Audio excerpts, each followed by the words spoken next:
Vietnam veterans were recognized for their service at the Barnstable Senior Center Wednesday, March 29th.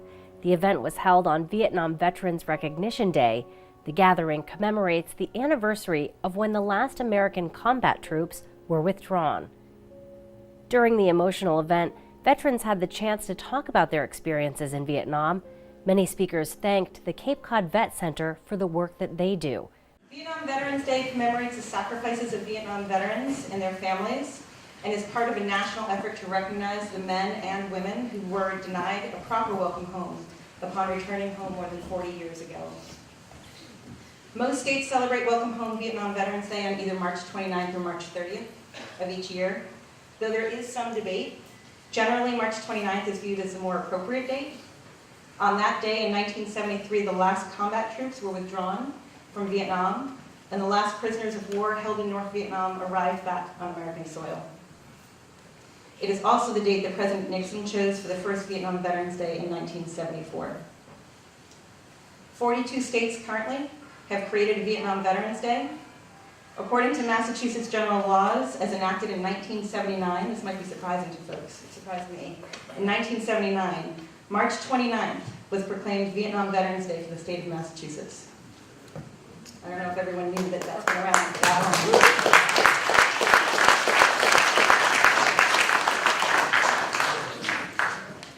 long. In 2008, the Secretary of Defense was authorized by law to conduct a commemoration of the 50th anniversary of the Vietnam War. The inaugural event occurred at the Vietnam Veterans Memorial, commonly known as the Wall, in Washington, D.C. on Memorial Day in 2012. President Obama was a keynote speaker, and many of the most senior military and civilian leadership attended, but most importantly, thousands of Vietnam veterans and their families, the true VIPs, were there. That day, President Obama stated, and I quote, "One of the most painful chapters in our history was Vietnam, most particularly how we treated our troops who served there. You were often blamed for a war you didn't start, when you should have been commended for serving your country with valor. You were sometimes blamed for misdeeds of a few, when the honorable service of the many should have been praised. You came home and sometimes were denigrated, when you should have been celebrated. It was a national shame, a disgrace, that should never have happened. And that's why today we resolved that it will not happen again." Thank you.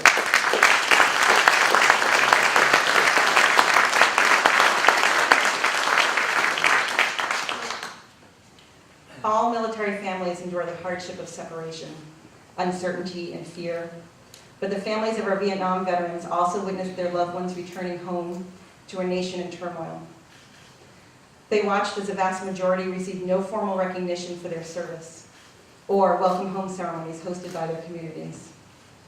These service members who had chosen to honor our nation's call were encouraged to travel home, not in uniform, but in their civilian clothes. Many were profoundly impacted by their experiences, both overseas as well as by the poor treatment upon returning home. Like veterans returning from today's battlefields, those who served in Vietnam came home with both physical and unseen injuries of war.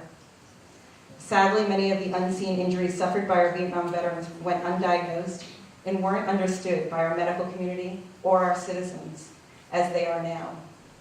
Veterans were left to meet these challenges without the outpouring of assistance that's available today.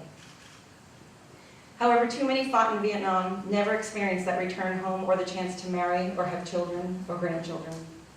Their future was cut short, their hopes and dreams along with it. And the families of those who didn't return, whose names are etched on the wall, experienced the painful loss of a loved one without the support of their nation. Some brief statistics. 58,307 names appear on the wall in Washington, D.C. Their average age, anybody know? 21. 19. Close, a little bit older, 23.1. Many tens of thousands were disabled. Approximately 7,500 women, the majority of whom were nurses, served in Vietnam, 8 of whom were killed in theater. And as of February 23rd this year, 1,615 are still considered missing in action, and their families await word of their fate. These facts provide us with some context and understanding of the true cost of war, which I don't need to tell you. It's not measured in dollars and cents, but in lives. Neighbors, friends, and family who come home with seen and unseen scars that need mending and extensive care, or do not come home at all. These facts also are best understood by those who served, and of course, families. Some continued to serve in uniform while many returned to civilian life, started families, and worked to contribute to their communities. Vietnam veterans mentored those that followed them in uniform and built the foundation of today's military. The impact they had on our current military and its leaders was significant. As World War II and the Korean War reached their 50th anniversary, our nation commemorated our warriors' service and sacrifice. And now, on behalf of the nation, we have the opportunity to do what should have been done 50 years ago. Welcome home our Vietnam veterans with honor and thank them and their families for their service and their sacrifice. As a note, the Department of Veteran Affairs and U.S. Census Bureau numbers indicate that those 7.2 million Vietnam veterans equal 1 in every 44 Americans. That's all men, women, and children. When you consider just those 65 years and older, the number becomes 1 in every 8 Americans. Here's the one that stuns me. When you consider just men, 65 and older, anyone got a guess? 1 in every how many? 1 in every 3 is a Vietnam veteran in this country. Good guess. I ask that every Vietnam veteran among us please stand if you're able, so we might recognize your service and sacrifice, and finally begin the welcome home that you so richly deserve.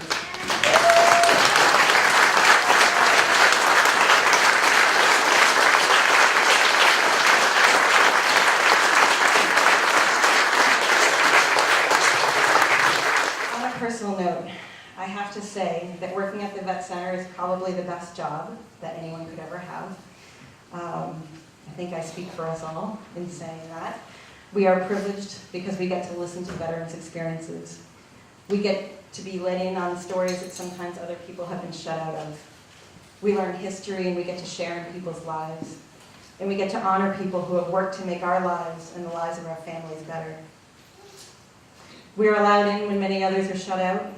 And we get to hear veterans remember their buddies, laugh at funny memories, cry about the sad memories, and help work on the traumatic memories to lessen their negative impact as much as possible. But maybe the best part of our job is being able to build community. Whether that's community of veteran to veteran, or family member to family member, or on very special days like today, where we get to pull the entire community together to welcome home our veterans and give them acceptance and love and thanks. I don't know what else would be better than that.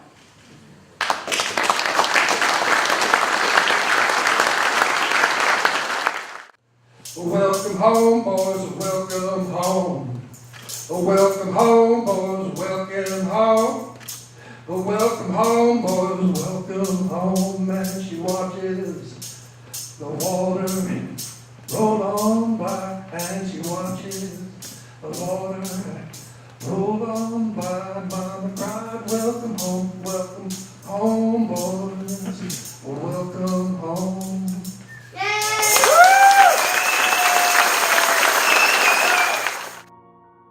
If you or a loved one is in need of services, the Cape Cod Vet Center is located at 474 West Main Street in Hyannis.